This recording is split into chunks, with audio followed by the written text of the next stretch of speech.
नमस्कार, टीव्ही 9 मराठीमध्ये आपलं स्वागत. मी प्रज्ञा आणि आता पाहणार आहोत 36 जिल्ह्यातल्या महत्त्वाच्या 72 बातम्या. अहमदनगरमधनं महायुतीचे उमेदवार सुजय विखे पाटलांकडनं उमेदवारी अर्ज दाखल.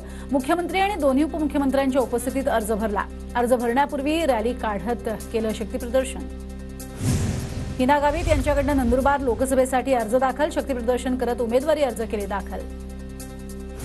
मावळमध्ये शक्तीप्रदर्शन करत महायुतीचे उमेदवार श्रीरंग बारणेंकडून उमेदवारी अर्ज दाखल. मुख्यमंत्री शिंदेंसह उपमुख्यमंत्री फडणवीस, अजित पवार उपस्थित. बीड लोकसभेचे महाविकास आघाडीचे उमेदवार बजरंग सोनावणेंकडून उमेदवारी अर्ज दाखल. महायुतीच्या उमेदवार पंकजा मुंडेंशी सोनावणेंची लढत होणार. महायुतीचे शिर्डी लोकसभेचे उमेदवार सदाशिव लोखंडेंकडून उमेदवारी अर्ज दाखल. उमेदवारी अर्ज भरण्यापूर्वी मुख्यमंत्री उपमुख्यमंत्र्यांच्या उपस्थितीत मोठं शक्तीप्रदर्शन. छत्रपती संभाजीनगरमध्ये चंद्रकांत खैरेंच्या प्रचार रॅलीला उत्स्फूर्त प्रतिसाद. खैरेंच्या प्रचार रॅलीत आदित्य ठाकरेंची उपस्थिती. उमेदवारी अर्ज भरल्यानंतर चंद्रकांत खैरेंचं शक्तीप्रदर्शन. विनोद पाटील संभाजीनगर लोकसभा लढण्यावर ठाम. फडणवीसांसोबत सकारात्मक चर्चा झाल्याची विनोद पाटलांची माहिती. सांगली लोकसभा मतदारसंघातनं विशाल पाटलांची बंडखोरी कायम. विशाल पाटील लिफाफा चिन्हावरती अपक्ष निवडणूक लढणार.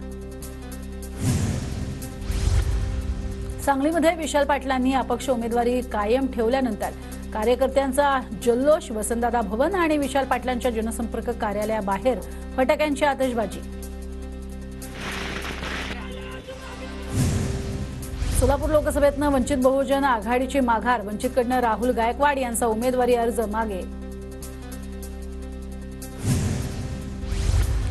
बहुजन विकास आघाडी पालघरमधनं राजेश पाटील यांना उमेदवारी देण्याची शक्यता.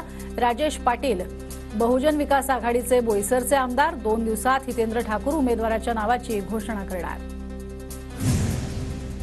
वर्ध्यातील हिंगणघाटमध्ये आज शरद पवार आणि उद्धव ठाकरेंची प्रचार सभा.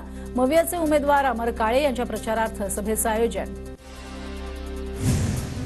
माढा लोकसभा मतदारसंघात शरद पवारांच्या 6 सभा होणार. धैर्यशील मोहिते पाटलांच्या प्रचारार्थ सभेचं आयोजन. 24 एप्रिल ते 2 मे दरम्यान मोडणीम, करमाळा, सांगोला, दहिवडी, फलटण आणि अकलूजमध्ये सभा होणार.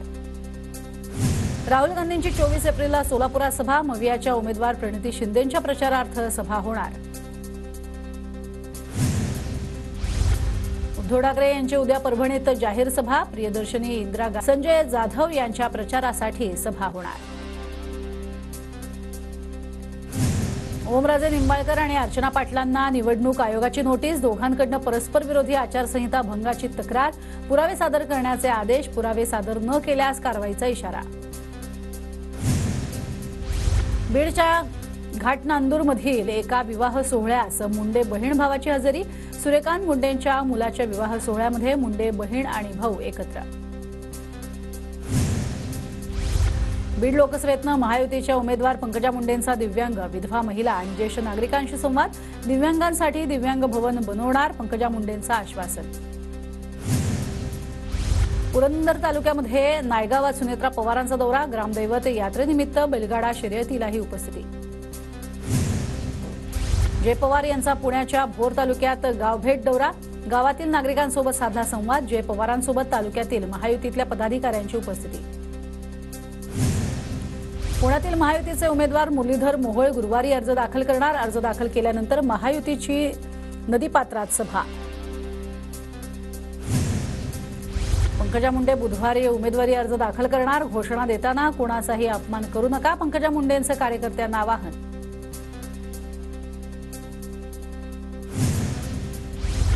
जळगाव लोकसभेच्या प्रचारासाठी 40 गाव हॉटस्पॉट.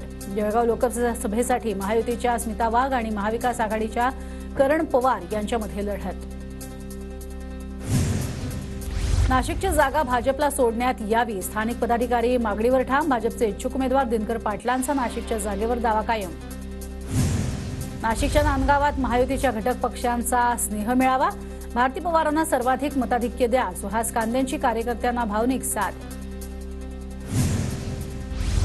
मालेगावच्या टिंगरी गावामध्ये आदिवासी बांधव मूलभूत सुविधांपासून संतप्त नागरिकांचा. धुळे लोकसभा निवडणुकीवर बहिष्काराचा इशारा. मूलभूत सुविधा देण्याची आदिवासी बांधवांची मागणी. यवतमाळ वाशिम लोकसभा मतदारसंघात स्थानिक कार्यकर्त्यांवर प्रचाराची धुरा, उमेदवारांसह पक्षाच्या कार्यकर्त्यांकडून डोर टू डोर जाऊन प्रचार. नांदेडमध्ये जिल्हा प्रशासनाकडून पथनाट्य आणि गायन कार्यक्रमाच्या माध्यमातून मतदानाचं आवाहन, मतदानासाठी 50 मतदारांना प्रेरित करण्याचा कर्मचाऱ्यांचा संकल्प.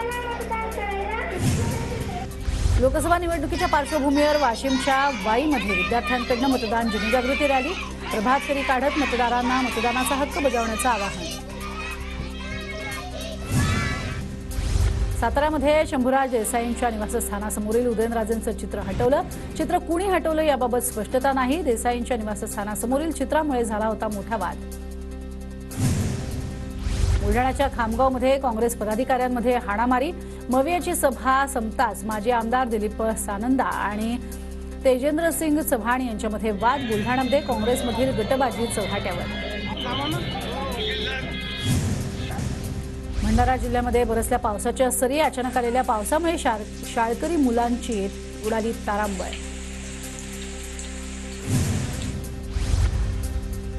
नागपुरात हवामानाबाबत नागरिकांच्या मनात संभ्रम, भर उन्हाळ्यात मिळतोय पावसाळ्याचा अनुभव, पावसानंतर पुन्हा कडक ऊन. बीड जिल्ह्यात गारपिटीसह अवकाळी पावसाचा कहर, शेती पिकांसह फळबागांचं मोठ्या प्रमाणात नुकसान. जिल्ह्यामध्ये 1874 हेक्टरवरील फळबागांचंही नुकसान. अवकाळी पावसामुळे लातूर जिल्ह्यातील 162 गावातील पिकांना फटका, जवळपास 1100 शेतकऱ्यांच्या फळबागा आणि पिकांचं नुकसान. पंचनामे करून मदत जाहीर करण्याची शेतकऱ्यांची मागणी. वाढत्या उष्णतेमुळे विजेच्या मागणीत वाढ, विजेच्या मागणीचा परिणाम सरळ पाणीसाठ्यावर, राज्यात विजेचा आणि सुका दुष्काळ होण्याचीही शक्यता. वाशिम जिल्ह्यात ग्रामीण रोजगार हमी योजनेअंतर्गत सिंचन विहिरींचं काम सुरू. मनोरा, मंगळूरपीर आणि कारंजा तालुक्यात 6862 विहिरींना प्रशासकीय मान्यता. नांदेडच्या किनवट तालुक्यात शेतकऱ्यांची गुरांना घेऊन चाऱ्यासाठी भटकंती, पाणी उपलब्ध नसल्यानं चारा टंचाईचं संकट. मीरा भाईंदर शहरात भीषण पाणी टंचाई, मागील 2 दिवसांपासून शहरातील पाणी पुरवठा बंद, खासगी टँकरचे पाणी देखील मिळत नसल्यानं नागरिकांचे हाल. धाराशिव जिल्ह्यामध्ये अवकाळी पावसाची हजेरी, अवकाळीमुळे आंबा आणि इतर फळबागांचं मोठं नुकसान, तात्काळ पंचनामे करण्याचे जिल्हाधिकाऱ्यांचे आदेश. नागपूरमध्ये पुन्हा ढगाळ हवामान आणि रिमझिम पाऊस, उष्णतेपासून त्रस्त असणाऱ्या नागरिकांना काहीसा दिलासा. हवामान विभागाकडून काही भागात अवकाळी पावसाचा इशारा. उन्हाच्या झळांचा केळीला फटका, जळगाव सोलापुरात 15,000 हेक्टरवरती केळी बागांचं नुकसान, पाण्याअभावी झाडांची खोडं कमकुवत. लातूर जिल्ह्यामध्ये वादळी वाऱ्यासह झालेल्या पावसामुळे आंबा बागांचं नुकसान, काढणीला आलेल्या आंब्याचं नुकसान झाल्यानं शेतकरी अडचणीत. नाशिक जिल्ह्यातील सर्व बाजार समित्यांमध्ये कांदा लिलाव सुरू, मनमाड, नांदगावमध्ये अजूनही लिलाव बंद. नाशिकच्या येवला तालुक्यामध्ये 4,500 टन द्राक्ष युरोपमध्ये निर्यात, पाण्याचं योग्य नियोजन केल्यानं सर्वाधिक द्राक्ष निर्यात, 32 कोटी 62 लाख रुपयांचं मिळालं परकीय चलन. वाशिममध्ये प्लास्टिक बॉटलच्या सहाय्यानं उन्हाळी तीळ पेरणीची यशस्वी प्रयोग. इंझोरीचे शेतकरी अजय ढोक यांच्या शिवारामध्ये उन्हाळी तीळ पिकाच्या काढणीची लगबग. धुळे जिल्ह्यामध्ये तापमानाचा पारा घटला, धुळ्यातील तापमान 36 अंश सेल्सिअसवर, तापमान कमी झाल्यानं नागरिकांना दिलासा. चंद्रपूरमध्ये रेल्वे पोलिसांची मोठी कारवाई, ई तिकिटांचा काळाबाजार करणारी टोळी गजाआड, 14 दलाल अटकेत. कोल्हापुरात महायुती आणि महाविकास आघाडीत सोशल मीडिया वॉर, महाविकास आघाडीकडनं निष्क्रिय खासदार उत्तर द्याच मोहीम, तर महायुतीकडनं मंडलिक यांचा कार्याचा अहवाल व्हायरल करत पलटवार. नांदेडमध्ये स्वाभिमानी संभाजी ब्रिगेडचा महायुतीला पाठिंबा, पदाधिकाऱ्यांची पत्रकार परिषदेत माहिती. मराठा आरक्षणाचा प्रश्न मार्गी लावण्याची मागणी. तापमानवाढीमुळे भंडाऱ्यात शीतपेयांचा व्यवसाय तेजीत, उन्हापासून गारवा मिळावा म्हणून थंड पेयांची मागणी वाढली, शीतपेय व्यावसायिकांना दिलासा. धुळ्यातील एकविरा देवीच्या यात्रेला सुरुवात, यात्रोत्सवात नवस फेडण्यासाठी हजारो भक्तांची गर्दी. बीडमध्ये भगवानगडाच्या 90व्या फिरता नारळी सप्ताह, सप्ताहाच्या पहिल्याच दिवशी तब्बल 4 लाख लाडूचा प्रसाद. घोगस पारगावातील महिलांनी एकत्र येऊन प्रसाद केला तयार. नांदेडमध्ये बारस यात्रेनिमित्त शिवपार्वती विवाह सोहळा, काट्या कावडीसह पारंपरिक पद्धतीनं भाविकांच्या उपस्थितीमध्ये सोहळा झाला संपन्न। तुळजाभवानीचं मंदिर आजपासून 25 एप्रिल दरम्यान रात्री 1 वाजेपर्यंत खुलं राहणार। चैत्र पौर्णिमेनिमित्त भाविकांसाठी मंदिर 22 तास खुलं राहणार। मुक्ताईनगरच्या भोटामधील जिल्हा परिषद शाळेमध्ये बालकांची बैलगाडीतून मिरवणूक। यंदाच्या शैक्षणिक वर्षात प्रवेश घेणाऱ्या विद्यार्थ्यांसाठी माझी शाळा सुंदर शाळा उपक्रम, पालकांचाही सहभाग।